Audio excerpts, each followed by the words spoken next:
Hello guys, that's it English ನಾನು ಇವಾಗ first decision tree ಪ್ರಾಬ್ಲಮ್ನ ಹೇಗೆ ಸಾಲ್ವ್ ಮಾಡೋದು ಅಂತ ಗೊತ್ತಿಟ್ಕೊಳ್ಳೋಣ. ಫಸ್ಟ್ ಯಾವುದೇ ಪ್ರಾಬ್ಲಮ್ ಸಾಲ್ವ್ ಮಾಡಬೇಕಾದ್ರೂ ಅದ್ರ ಬೇಸಿಕ್ ವರ್ಕಿಂಗ್ ಹೆಂಗಾಗುತ್ತೆ ಅನ್ನೋದು ಗೊತ್ತಿರಬೇಕು. ಸೊ ಅದಕ್ಕೋಸ್ಕರ ಜನರಲ್ ಎಕ್ಸಾಂಪಲ್ ಜೊತೆಗೆ ಈ ಡಿಸಿಷನ್ ಟ್ರೀ ಅಲ್ಗಾರಿಥಮ್ನ ನಿಮ್ಗೆ ಎಕ್ಸ್ಪ್ಲೈನ್ ಮಾಡ್ತೀನಿ. ಫಸ್ಟು ನೀವು ಯಾವ್ದಾದ್ರು ಒಂದು ಗಾಡಿ ಓಡಿಸ್ಬೇಕು ಅಂತಂದ್ರೂ ಲೀಗಲ್ ಆಗಿ ಫಸ್ಟ್ ಒಂದಷ್ಟು ಮ್ಯಾಂಡೇಟರಿ ಚೆಕ್ ಪಾಯಿಂಟ್ಸ್ ಅಥವಾ ಮ್ಯಾಂಡೇಟರಿ ರೂಲ್ಸ್ ಅಂತ ಇರುತ್ತೆ. ಫಾರ್ ಎಕ್ಸಾಂಪಲ್ ಇವಾಗ ಫಸ್ಟ್ ರೂಲು ಅದನ್ನ ಡಿಸಿಷನ್ ಟ್ರೀಯಾಗಿ ಎಕ್ಸ್ಪ್ಲೈನ್ ಮಾಡ್ತೀನಿ. ಇವಾಗ ಫಸ್ಟ್ ನೀವು ಗಾಡಿ ಓಡಿಸ್ಬೇಕಂತಂದ್ರೆ ಏನು ಮಾಡಿರಬೇಕು, ಫಸ್ಟ್ ನಿಮಗೆ 18+ ಏಜ್ ಆಗಿರಬೇಕು. ಸೊ ಇದು ಮೇನ್ ಇದೇ ರೂಟ್ ನೋಡು ಅಂತ ಅನ್ಕೊಳ್ಳಿ.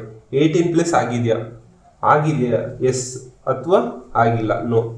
ಡಿಸಿಷನ್ ಟ್ರೀ ಅಲ್ಗಾರಿಥಮ್ನ 2 ML ಡಾಟಾ ಸೆಟ್ಸ್ ಮೇಲೆ ಯೂಸ್ ಮಾಡ್ತಾರೆ, ಒಂದು ರಿಗ್ರೆಷನ್ಗೆ ಇನ್ನೊಂದು ಕ್ಲಾಸಿಫಿಕೇಶನ್ಗೆ. ಬಟ್ ಮೋಸ್ಟ್ ಪ್ರಾಬಬ್ಲಿ ಇದನ್ನ ಯೂಸ್ ಮಾಡೋದು ಬರೀ ಕ್ಲಾಸಿಫಿಕೇಶನ್ಗೆ. ಸೊ ಅದಕ್ಕೋಸ್ಕರ ಪ್ರಾಬ್ಲಮ್ಸು ಕ್ಲಾಸಿಫಿಕೇಶನ್ ಬೇಸ್ಡ್ ಮೇಲೆ ಕೇಳ್ತಾರೆ. ಸೊ ಅದಕ್ಕೆ ಎಕ್ಸಾಂಪಲ್, ನೀವು 18+ ಆಗಿದ್ರೆ ಫಸ್ಟ್ ಎಸ್ ಅಂತ ಬರ್ತೀರಾ. ಅವಾಗ ನಿಮ್ಗೆ ಓಡ್ಸಕ್ ಬರುತ್ತಾ,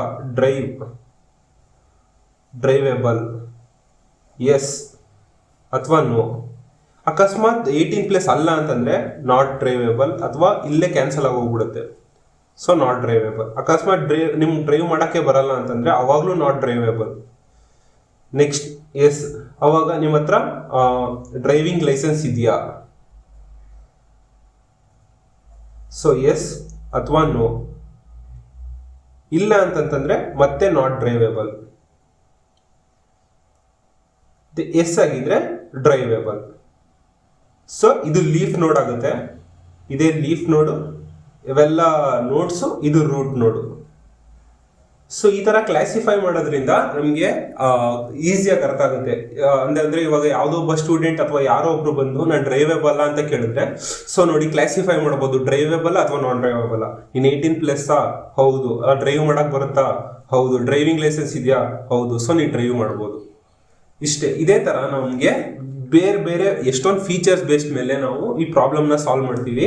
ಎಕ್ಸಾಂಪಲ್, ಅವನು CGPA, ಇಂಟರಾಕ್ಟಿವ್ನೆಸ್, ಪ್ರಾಕ್ಟಿಕಲ್ ನಾಲೆಜು ಮತ್ತೆ communication skills based job offer ಆ ಹುಡುಗಂಗೆ ಸಿಗುತ್ತಾ ಇಲ್ವೋ ಅನ್ನೋದನ್ನ ನಾವು ಪ್ರಿಡಿಕ್ಟ್ ಮಾಡ್ತಾ ಇದ್ದೀವಿ ಈ ಪ್ರಾಬ್ಲಮ್ ಅಲ್ಲಿ. ಇದು ಮಾಡೆಲ್ ಕ್ವಶನ್ ಪೇಪರ್ ಪ್ರಾಬ್ಲಮ್ ಆಗಿದೆ. ಸೊ CGPA ಅವನೇನಾದ್ರು >9 ಇದ್ದು ಅವನು ಇಂಟರಾಕ್ಟಿವ್ನೆಸ್ ಅಲ್ಲಿ ಅವನು ಇಂಟರಾಕ್ಟ್ ಮಾಡ್ತಾನೆ ಅಂತ ಆದ್ರೆ, ಜೊತೆಗೆ ಪ್ರಾಕ್ಟಿಕಲ್ ನಾಲೆಜ್ ಅವ್ನಿಗೆ ವೆರಿ ಗುಡ್ ಇದೆ, ಆಮೇಲೆ ಕಮ್ಯುನಿಕೇಶನ್ ಸ್ಕಿಲ್ಸ್ ಗುಡ್ ಇದ್ರೆ ಅವನಿಗೆ ಜಾಬ್ ಆಫರ್ ಸಿಗುತ್ತೆ. ಈ ತರ 10 ಜನ ಸ್ಟೂಡೆಂಟ್ ಡಾಟಾ ನಮ್ಮ ಹತ್ರ ಇದೆ. ಸೊ ನೆಕ್ಸ್ಟ್ ಸ್ಟೂಡೆಂಟ್ ಬಂದ್ರೆ ಈ 10 ಸ್ಟೂಡೆಂಟ್ ಡಾಟಾ ಯೂಸ್ ಮಾಡಿಕೊಂಡು ನಾನು ನೆಕ್ಸ್ಟ್ ಸ್ಟೂಡೆಂಟ್ದು ಏನ್ ಪ್ರಿಡಿಕ್ಟ್ ಮಾಡ್ಬೋದು, ಜಾಬ್ ಆಫರ್ ಸಿಗುತ್ತಾ ಅಥವಾ ಸಿಗಲ್ವಾ ಅನ್ನೋ ಕ್ಲಾಸಿಫೈ ಮಾಡ್ಬೋದು. ಸೊ ಈ ಪ್ರಾಬ್ಲಮ್ನ ಸಾಲ್ವ್ ಮಾಡೋಕ್ಕೆ ನಮಗೆ 2 ಫಾರ್ಮುಲಾ ಅಂತಲೇ ನೆನ್ಪಿಡ್ಕೋಬೇಕು. ಒಂದು ಇನ್ಫಾರ್ಮೇಶನ್ ಗೇನ್ದು ಫಾರ್ಮುಲಾ. ಸೊ ಇದು ನೆಗೆಟಿವ್ ಅಥವಾ minus positive log two positive minus negative log two negative. So negative ಅಂತಂತಂದ್ರೆ ಅಕಸ್ಮಾತ್ ಈ ಎಂಟ್ರೋಪಿಲಿ ಟೋಟಲ್ ಎಷ್ಟು ನೆಗೆಟಿವ್ ಡಾಟಾ ಸೆಟ್ಸ್ ಇದಾವೆ ಅಂತ. ಇವಾಗ ಜಾಬ್ ಆಫರ್ ಯಾರ್ಯಾರಿಗೆ ಸಿಕ್ಕಿರೋಲ್ಲ ಅವ್ರದ್ದೆಲ್ಲ ನೆಗೆಟಿವ್ ಇದು ಇನ್ಫಾರ್ಮೇಶನ್. ಆದ್ಮೇಲೆ ಯಾರ್ಯಾರಿಗೆ ಪಾಸಿಟಿವ್ ಅಂತಂದ್ರೆ ಯಾರ್ಯಾರು ಜಾಬ್ ಆಫರ್ ಸಿಕ್ಕಿದೆಯೋ ಅವ್ರಿಗೆಲ್ಲ ಪಾಸಿಟಿವ್ ಅಂತ ಕನ್ಸಿಡರ್ ಮಾಡಿದ್ರೆ ಇದು ಟೋಟಲ್ ಕಂಡಿಡಿಯೋದಕ್ಕೆ. Next information of each feature ಅಂತಂದ್ರೆ ಬರೀ CGPAದು ಇನ್ಫಾರ್ಮೇಶನ್ ಗೇನು ಮತ್ತೆ ಇಂಟರಾಕ್ಟಿವ್ನೆಸ್ದು ಆ ತರ ಸಿಂಗಲ್ ಆಗಿ ಕಂಡುಹಿಡಿಬೇಕು ಅಂತಂದ್ರೆ ಈ E(s) ಅನ್ನೋದು ಟೋಟಲ್ ಇನ್ಫಾರ್ಮೇಶನ್ ಗೇನು ಅಥವಾ ಇನ್ಫಾರ್ಮೇಶನ್ ಗೇನ್ದು. ಆಮೇಲೆ ಎಸ್ ಅನ್ನೋದು ಸ್ಯಾಂಪಲ್ ಸ್ಪೇಸು. ಇನ್ನು ನಮ್ಮ ಹತ್ರ 10 ಸ್ಯಾಂಪಲ್ ಸ್ಪೇಸ್ ಇದೆ. ಇನ್ಫಾರ್ಮೇಶನ್ ಆಫ್ ಈಚ್ ಫೀಚರ್ ಅಂತ ಈಚ್ ಫೀಚರ್ಸ್ ಅಂತಂದ್ರೆ ಒಂದು ಕಾಲಮ್ ಅಂತ ಕನ್ಸಿಡರ್ ಮಾಡಿದ್ರೆ entropy information gain of all class minus entropy of each value ಅಂತಂದ್ರೆ ಇಲ್ಲ ನೋಡಿ, ಈ CGPA ಅಲ್ಲಿ 3 ವ್ಯಾಲ್ಯೂ ಇದೆ. ಒಂದು >9, >8 ಅಥವಾ <8. ಈ 3 ವ್ಯಾಲ್ಯೂ ಇರೋದು, ಅದೇ ಸ್ಪ್ರೆಡ್ ಆಗಿದೆ ಅಷ್ಟೇ, ಅಷ್ಟು 10 ಡಾಟಾ ಸೆಟ್ಸ್ ಅಲ್ಲಿ. ಸೊ ಪ್ರಾಬ್ಲಮ್ನ ಸಾಲ್ವ್ ಮಾಡಕ್ ಸ್ಟಾರ್ಟ್ ಮಾಡೋಣ. ಫಸ್ಟ್ ಇವಾಗ ಎಂಟ್ರೋಪಿ ಆಫ್ ಎಲ್ಲದು ಆಲ್ ಸ್ಯಾಂಪಲ್ ಸ್ಪೇಸ್ ಕಂಡುಹಿಡಿಬೇಕು. ಸೊ ಇನ್ಫಾರ್ಮೇಶನ್ ಗೇನ್ ಈ ಇನ್ಫಾರ್ಮೇಶನ್ ಏನಿಂದ ಏನು ಗೊತ್ತಾಗುತ್ತೆ ಅಂತಂತಂದ್ರೆ ಈ ಫೀಚರು ಎಷ್ಟು ಇಂಪಾರ್ಟೆನ್ಸ್ ಕೊಡುತ್ತೆ. ಇವಾಗ CGPA ಅಥವಾ ಇಂಟರಾಕ್ಟಿವ್ನೆಸ್ ಎಷ್ಟು ಇಂಪಾರ್ಟೆನ್ಸ್ ಕೊಡುತ್ತೆ, ಅದರಿಂದ ಎಷ್ಟು ಇನ್ಫಾರ್ಮೇಶನ್ ಗೇನ್ ಆಗುತ್ತೆ ಅಂತ ಗೊತ್ತಾಗುತ್ತೆ. ಸೊ -P ಅಂತಂದ್ರೆ ಇವಾಗ ಟೋಟಲ್ ಎಷ್ಟು ಜನ ಪಾಸಿಟಿವ್ ಇದ್ದಾರೆ ಲೆಕ್ಕ ಹಾಕೋಣ. 1 2 3 4 5 6 7 ಸೊ 7 ಮೆಂಬರ್ಸ್ ಪಾಸಿಟಿವ್ ಅಂದರೆ ಜಾಬ್ ಆಫರ್ ತೊಗೊಂಡಿದ್ದಾರೆ.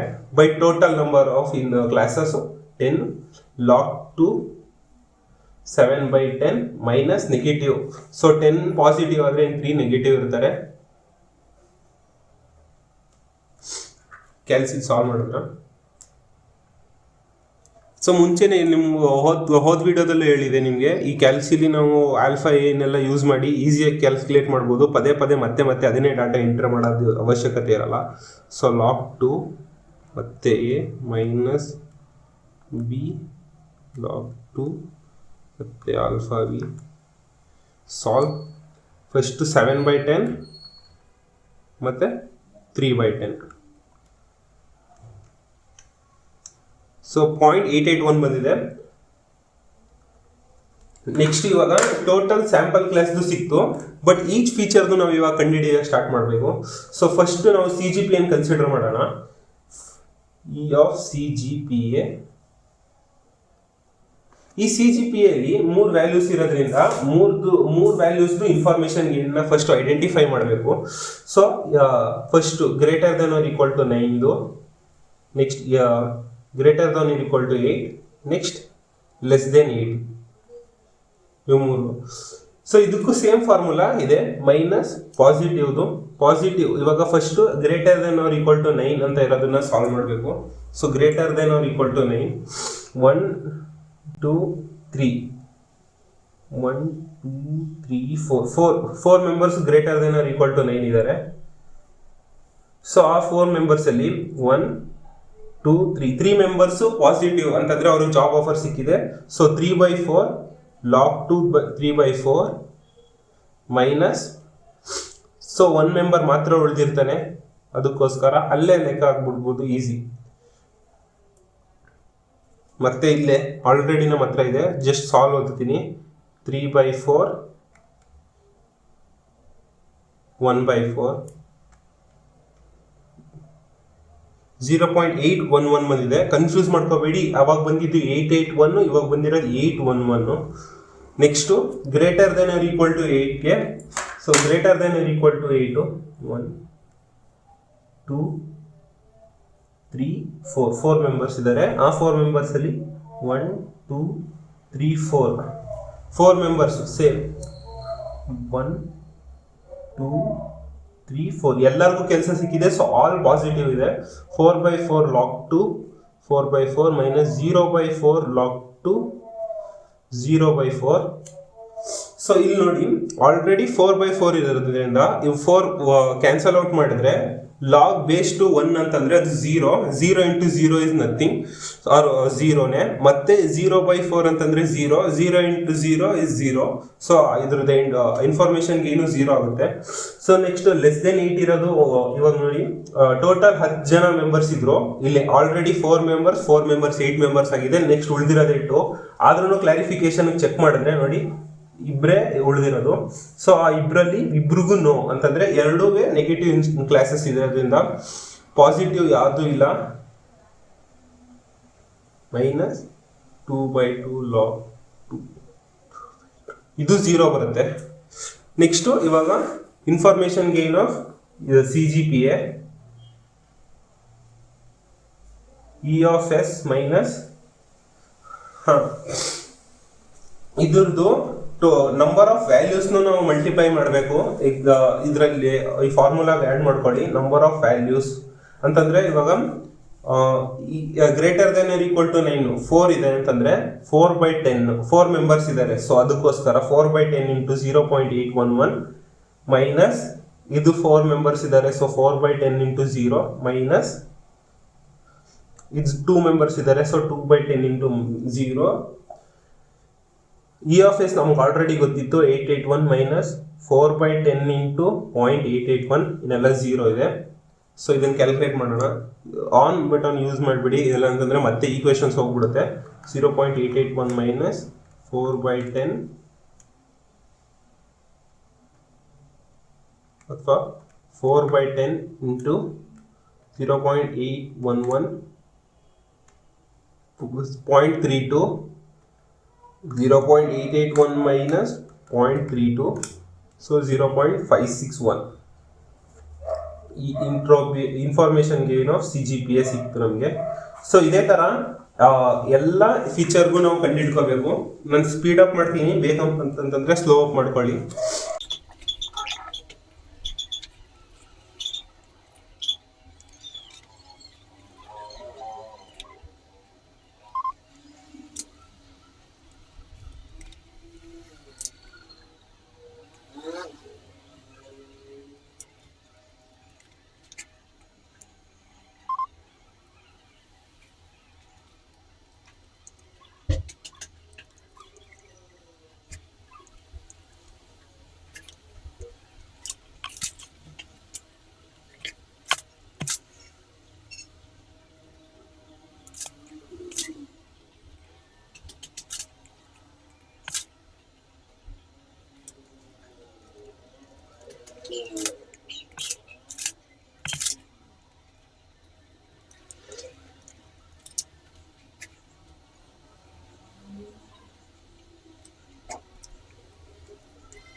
ನಾವು ಎಲ್ಲದರದ್ದು ಇನ್ಫಾರ್ಮೇಷನ್ ಗೇನ್ ಕಂಡುಹಿಡಿದಿದ್ದೀವಿ.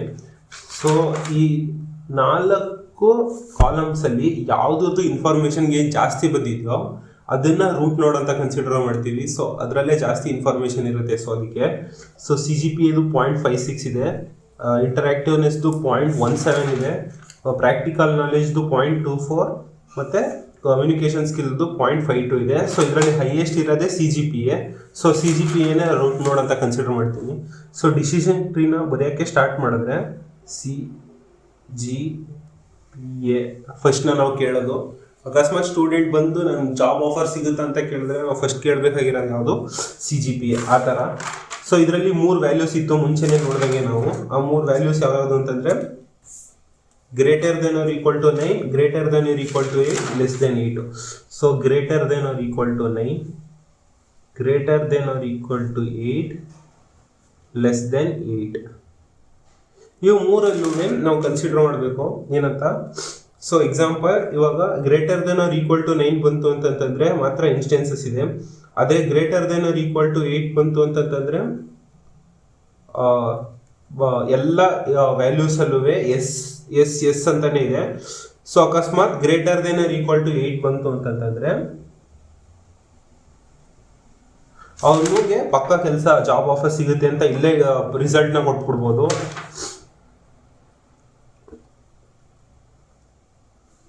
ಲೆಸ್ ದೆನ್ 8 ಬಂದಿತ್ತು ಅಂತಂದ್ರೆ ಲೆಸ್ ದೆನ್ 8 ಬಂದಿರೋ ವ್ಯಾಲ್ಯೂಸ್ನೆಲ್ಲ ಚೆಕ್ ಮಾಡಿ, ಎರಡಕ್ಕೂ ನೋ ಇದೆ. ಸೊ ಅವನಿಗೆ ಏನಾದ್ರೂ ಇನ್ನು ಮುಂದೆ ಜಾಬ್ ಆಫರ್ ನೋ ಅಂತ ಆನ್ಸರ್ ರಿಸಲ್ಟ್ ಕೊಡ್ಬೋದು. ಅದೇ ಅಕಸ್ಮಾತ್ greater than or equal to 9 ಇತ್ತು ಅಂತಂದ್ರೆ ಅದರಲ್ಲಿ ನಮಗೆ ಇನ್ಫಾರ್ಮೇಶನ್ ಗೇನ್ ಸಿಕ್ಕಿದೆ. ಸೊ ಅದರಲ್ಲಿ ಎಸ್ಸು ಸಾಧ್ಯತೆನೂ ಇದೆ, ನೋ ಸಾಧ್ಯತೆನೂ ಇದೆ. ಸೊ ಅದಕ್ಕೋಸ್ಕರ ಒಂದ್ಸತಿ ಚೆಕ್ ಮಾಡಬೇಕು. ಸೊ ಇದಕ್ಕೆ ಮತ್ತೆ ಕನ್ಸಿಡರ್ ಮಾಡಬೇಕು. ಇನ್ನು ಮುಂದೆ ಬರೀ greater than or equal to 9 ಇರೋ ಅಂತ CGPA ಸ್ಟೂಡೆಂಟ್ಸ್ ಮಾತ್ರ ಕನ್ಸಿಡರ್ ಮಾಡಿಬಿಟ್ಟು ಮತ್ತೆ ಡಿಸಿಷನ್ ಟ್ರೀನ ಬರೆಯಕ್ಕೆ ಸ್ಟಾರ್ಟ್ ಮಾಡಬೇಕು. ಈ ಡಿಸಿಷನ್ ಟ್ರೀನ ಹೋಲ್ಡಲ್ಲಿ ಇಟ್ಕೊಂಡಿರಿ, ಮತ್ತೆ ಕಂಟಿನ್ಯೂ ಮಾಡೋಣ. Greater than or equal to 9 ತೆಗ್ದಿರೋ ಸ್ಟೂಡೆಂಟ್ಸ್ ಮಾತ್ರ ಕನ್ಸಿಡರ್ ಮಾಡಿ. So greater than or equal to 9 ತೆಗ್ದಿರೋ ಸ್ಟೂಡೆಂಟ್ಸು ಫಸ್ಟ್ 1, 3, 6 ಮತ್ತು 8. ಸೊ ಅಷ್ಟು ಸೀರಿಯಲ್ ನಂಬರ್ನ ಮಾತ್ರ ಬರ್ಕೊತೀನಿ. 1, 3, 6, 8. ಮತ್ತೆ ಇನ್ನು ಮುಂದೆ CGPA ನಾವು ಕನ್ಸಿಡರ್ ಮಾಡಲ್ಲ, ಯಾಕೆಂದ್ರೆ ಅದು ಆಲ್ರೆಡಿ ರೂಟ್ ನೋಡಲ್ಲಿದೆ. So interactiveness, practical knowledge, communication skills and job offer. Interactiveness, yes, no, yes, no. Practical knowledge, very good. Average, good, very good. Good, poor, medium, good. Job offer, yes. No. So ಇದರಲ್ಲಿ ನೋಡಿ ಇವನ್ ಮುಂದೆ ಇದನ್ನ consider ಮಾಡ್ಕೊಂಡು solve ಮಾಡಬೇಕು. So already CGPA ನಾವು already ಕಂಡುಹಿಡಿದಿದ್ದೀವಿ. ಅದ್ರದ್ದು information ಗೇನ್ನ ಮತ್ತೆ ಕಂಡುಹಿಡಿಯೋ ಅವಶ್ಯಕತೆ ಇಲ್ಲ. ಆದ್ರೂ ಈ ಕ್ಲಾಸಸ್ದು ಮತ್ತೆ ಕಂಡುಹಿಡಿಯೋಣ. ಸೊ E(s)ನ ಮತ್ತೆ ಪಾಸಿಟಿವಿಟಿ ಅಂತಂದ್ರೆ 3 students 3/4 log 2 3/4 minus 1/4 log 2 1/4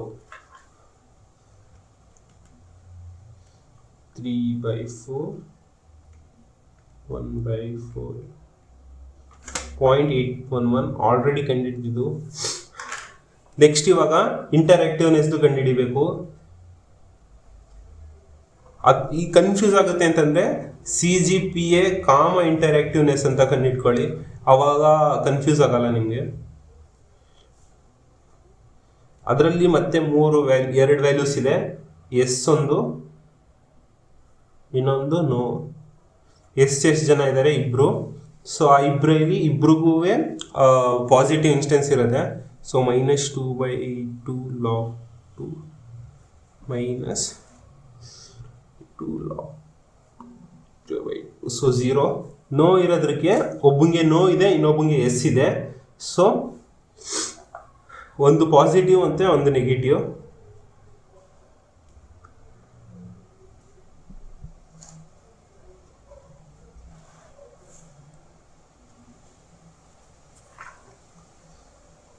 actually 1 ಬರುತ್ತೆ, ಅಲ್ಲೇ ಗೊತ್ತಾಗೋಗ್ಬಿಡುತ್ತೆ ನಮಗೆ. ಬಟ್ ಆದ್ರೂ ಒಂದ್ಸತಿ ಕ್ಯಾಲ್ಸಿಲಿ ಕನ್ಫರ್ಮ್ ಮಾಡ್ಕೊಳ್ಳೋಣ. 1 ಬಂತೆ ಆನ್ಸರು. ಸೊ ಇವಾಗ CGPA ಇಂಟರಾಕ್ಟಿವ್ನೆಸ್ equal to 0.811 ಮೈನಸ್ ಇದು 0 ಇರೋದ್ರಿಂದ ಇದನ್ನ ಬಿಟ್ಬಿಡ್ತೀನಿ. ಇದು 2 ಮೆಂಬರ್ಸ್ ಇದ್ದಾರೆ. ಸೊ 2/4 into 1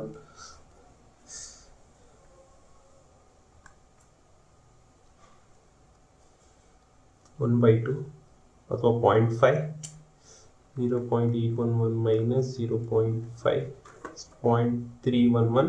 ಸೊ ಇಂಟರಾಕ್ಟಿವ್ನೆಸ್ ಆಯಿತು. ನೆಕ್ಸ್ಟ್ ಸೇಮ್ ಪ್ರಾಕ್ಟಿಕಲ್ ನಾಲೆಜ್ದು ಮತ್ತೆ ಕಮ್ಯುನಿಕೇಷನ್ ಸ್ಕಿಲ್ಸ್ನ ಮತ್ತೆ ಕಂಡುಹಿಡಿಬೇಕು.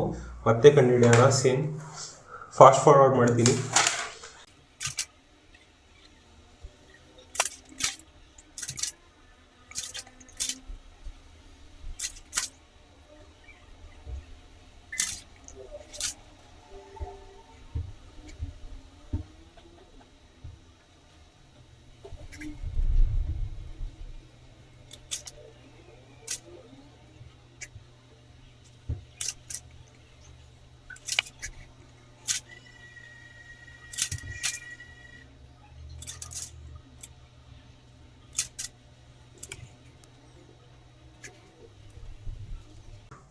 ಸೊ ಫ್ರೆಂಡ್ಸ್, ಮೂರರದ್ದು ಎಲ್ಲದರದ್ದು ವ್ಯಾಲ್ಯೂ ಸಿಕ್ತು ನಮಗೆ.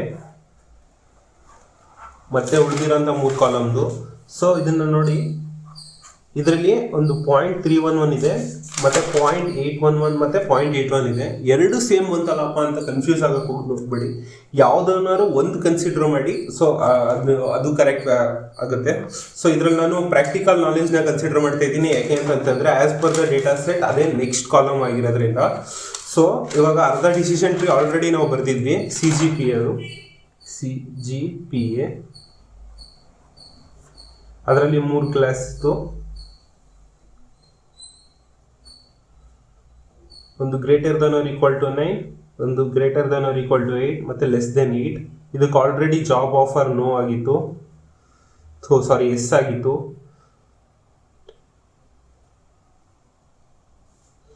ಇದಕ್ಕೆ ಜಾಬ್ ಆಫರ್ ನೋ ಆಗಿತ್ತು. ಸೊ ಇದನ್ನ ಕನ್ಸಿಡರ್ ಮಾಡಿದಾಗ ನೆಕ್ಸ್ಟ್ ಪ್ರಾಕ್ಟಿಕಲ್ ನಾಲೆಜ್ನ ನಾವು ಕನ್ಸಿಡರ್ ಮಾಡ್ತಾ ಇದ್ದೀವಿ.